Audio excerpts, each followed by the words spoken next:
Hey guys, it's Heather from Here She Grows, and welcome back to my channel and my side yard garden. So you might have seen the tour of my side yard garden earlier in the year, and this is a new space. And I got a lot of questions about, hey, that doesn't look like it's only a year old. How did you get there? And I can assure you that it is just a year old, and we'll get to my tips and tricks later on in this series, this video series that I'm creating specifically for anybody who's thinking about creating a new garden and doesn't know where to start. And fall is an excellent time to do that, but I wanted to touch on the number one thing that I do before I ever sink a shovel in the ground or pick a plant. I'm doing this.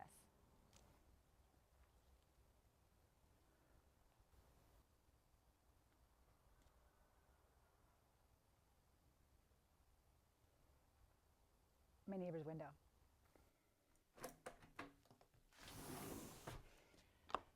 I'm doing a lot of this.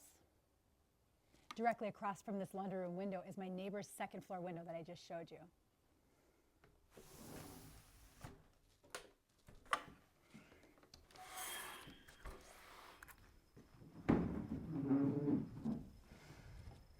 I do a lot of lurking around the windows from inside the house when I'm planting a garden, and sometimes I wonder that my neighbors might think I'm spying on them, but there's a reason for all of this. So when you live in a suburban or urban environment, it's all about blocking views as far as I'm concerned when I'm planting a garden, because I want to make sure that I'm creating an enclosed, private, intimate feeling space. And when you live on top of people, especially in those urban environments, it can be really easy for people to look into your house. So I like to consider views from inside the house and outside the house when I'm planting a garden. My goal has always been to block views because I've spent the last 20 years in my suburban Chicago garden blocking views and creating a feeling of enclosure and privacy without completely isolating us or our neighbors. This window here that I was just in, that is my dining room window. Directly across from it is the very first thing I ever planted. It was an arborvitae. So this window here is a western exposure, and it was on complete view, total display from the street.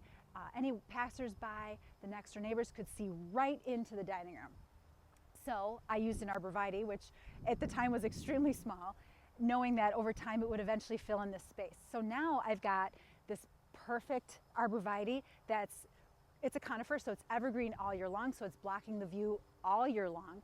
And then I also planted it there because from this vantage point, I knew that someday I wanted to have an evergreen that I could put Christmas lights on and see this gorgeous tree every time I pass the window. So I've accomplished a couple things. I've accomplished beautiful Christmas decor, very simple, and I've accomplished some privacy. So I've blocked views directly into the house. So when you're thinking about your space, the most important thing you can do before you do anything else is define your purpose. And like I mentioned, my purpose has always been privacy.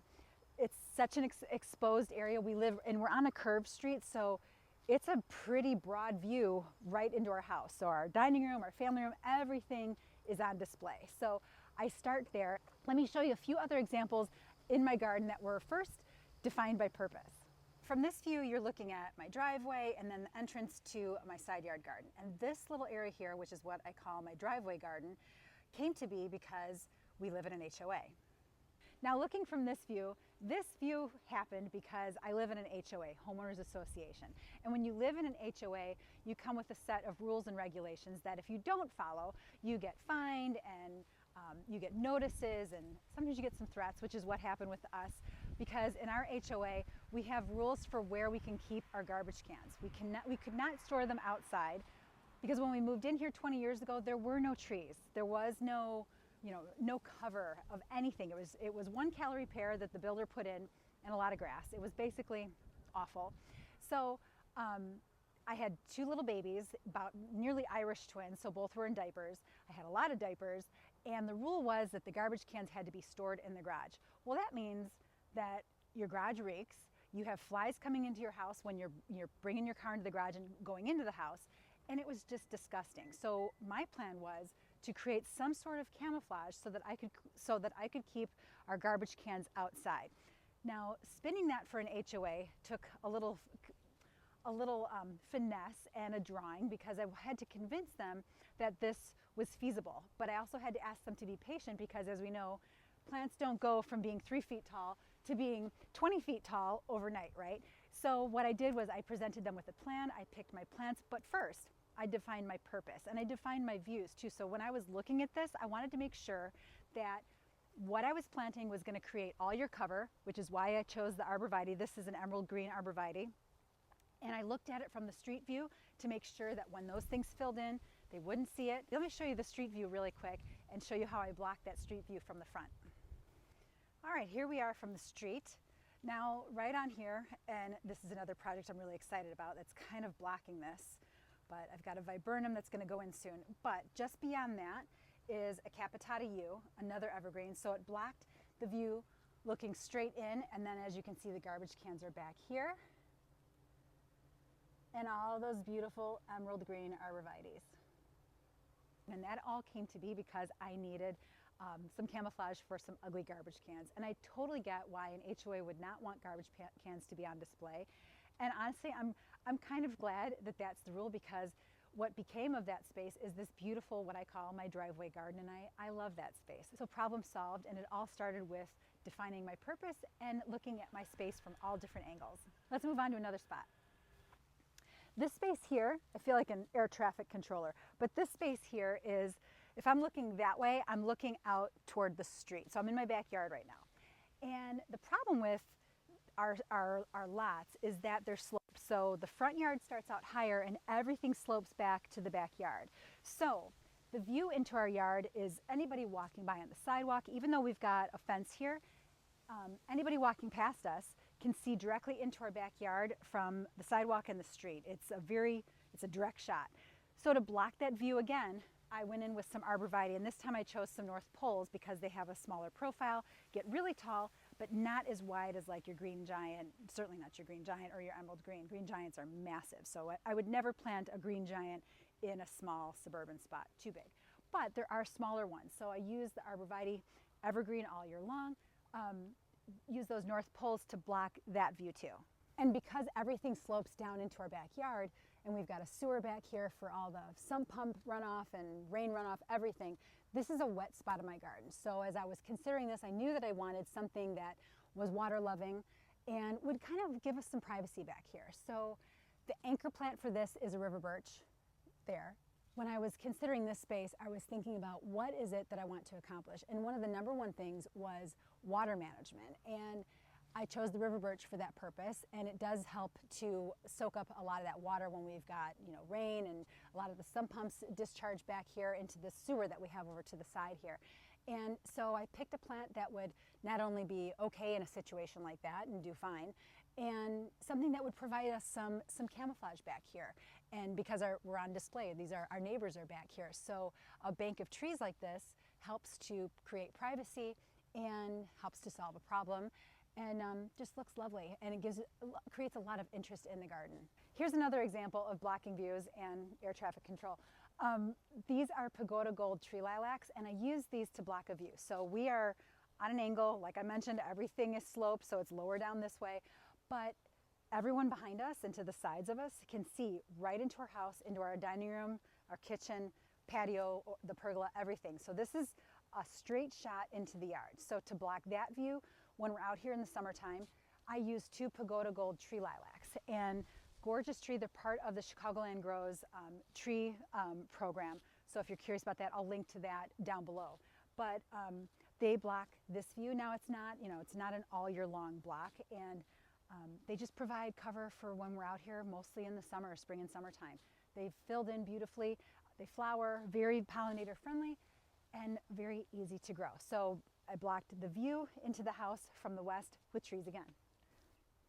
And this view has been utterly disappointing because this has been the same view for 15 years, you guys. I put this tree in, it was balled in burlap, took the cage off, took the burlap off of it, and plopped this in here, hoping, it's an autumn brilliant serviceberry, hoping that this guy would really camouflage all of this out. I mean, we like our neighbors, but we thought this rounded habit that it would have would kind of cover this and provide a foil for the other side, which is this. So our neighbor can see directly onto the patio, which is a total mess right now. But my point is this. It hasn't done anything, and I chose the Autumn Brilliant Serviceberry for a number of reasons. It's a beautiful tree, it's graceful, it attracts one of my favorite birds, the cedar waxwing. It flowers beautifully, has berries that the waxwings love, great fall color, just an interesting multi-stem tree that every single year has died more. I lose more branches to whatever is causing issues with it, and it just looks sickly all the time. So it's out of here, and I chose a new plant that has a similar growth habit with similar attributes, but hopefully will do better than the Autumn Brilliant serviceberry. But again, my point is I'm blocking a view with a plant. Now I'm on my patio, and as I was thinking about this space, I wanted to make sure that I planted something right here. There's a hardy banana that went in a couple years ago, but right back here is an ivory silk tree lilac. That's another view I wanted to block because right back here, my neighbor to the east of us had a direct shot onto the patio. Again, air traffic control. So I blocked that view too. The only view that I didn't block was in an area where I knew I wanted to have a vegetable garden. Let me show you what that looks like. Now, I knew from the jump that I wanted to have a vegetable garden, and to have a successful vegetable garden, you need a lot of light, like 6 to 8 hours of sunlight. So let me do a turnaround here, and that's my vegetable garden. So my neighbors directly behind us to the south of us can see into our garden, and that's okay because I knew that if I put some trees back here, I was going to have too much shade, and I ultimately would not be able to have that vegetable garden that I wanted. Fall is an excellent time to start a garden, but if you really don't know where to start, and you're completely lost as to what plants to choose, this is something we're going to cover in a series that I'm going to create over the winter months. But I would suggest that you start simply by observing. Do nothing else other than observe. Sit in your windows, make your neighbors wonder what the heck you're looking at. Go outside, look at the views into your home from the sidewalk, from the street, from those windows. Maybe you have second floor window, your neighbor has second floor windows. What are they seeing from those windows that maybe you would want to block? Consider all of those things, make note of it. You don't have to know what your plants are. You don't have to know any of that yet. You just have to define your purpose. So observe your space. You don't have to know what your zone is right now. We'll get to that in a series that I'll be creating over the winter months. I live in a cold climate, so I'm zone 5B, recently upped to 6A. I'm in the south suburbs of Chicago, and I should have prefaced this entire video with the fact that I'm not a garden designer, I'm not a certified landscape artist, I'm none of those things. I am a home gardener who has lived in this home for 20 years. I've produced content for national and regional magazines, including Better Homes and Gardens magazine, Country Gardens, Chicagoland Gardening, Chicago Tribune.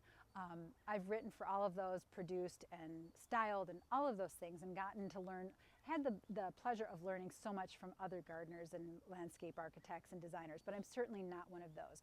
All I can share with you is my experience in my own garden and how I've taken a very cookie cutter space that had nothing other than an ugly invasive calorie pear that has been since ripped out of this yard, and an expansive grass. And I've slowly whittled away, gotten rid of grass, and turned it into my garden paradise.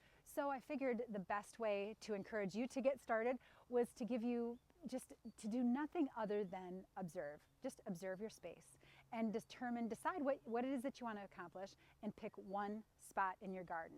And then keep in mind too that gardening takes time. Gardening is not a fast, it's not a, there's no quick turnaround in gardening. It takes a lot of time. It takes a lot of time for plants to establish, but it also takes a lot of time to consider your space, because you don't want to just jump right in when you have a limited knowledge base. You want to step in and really make some informed decisions about what your goals are for your space. So I hope this has helped you get started in your garden adventure. And please, subscribe, like the video, and stay tuned. I'll be producing content throughout the winter to bring you closer and closer to actually getting your first garden in place after considering all of the steps. And it's not a fast process. Take your time. All right, guys, thanks for watching. I'll catch you in the next one. See ya.